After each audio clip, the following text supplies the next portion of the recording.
Ajali ya ndege iliyotokea mapema leo Jumanne asubuhi katika eneo la Kwale, ukanda wa pwani ya Kenya, imeua watu 11 wakiwemo watalii wa kigeni waliokuwa wakielekea hifadhi ya taifa ya Masai Mara. Kampuni ya ndege ya Mombasa Air Safari imethibitisha kuwa miongoni mwa waliopoteza maisha ni Wahangari 8, Wajerumani 2 na rubani Mkenya. Na kwa mujibu wa mamlaka, ndege hiyo ilianguka katika eneo lenye milima na misitu takriban kilomita 40 kutoka Diani ilikotokea safari hiyo.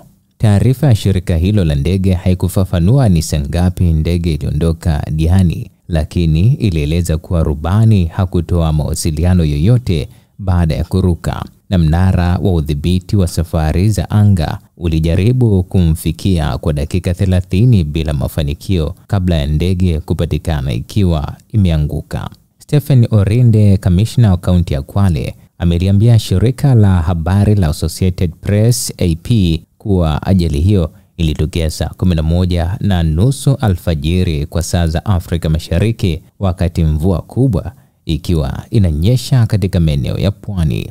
Maafisa wa usalama wamesema ndege hiyo ililipuka moto baada ya kuanguka na kuacha mabaki yaliyoteketea kabisa, ambapo mashuhuda wameiambia AP kwamba walisikia mlipuko mkubwa na walipofika eneo la tukio walikuta mabaki ya miili isiyotambulika.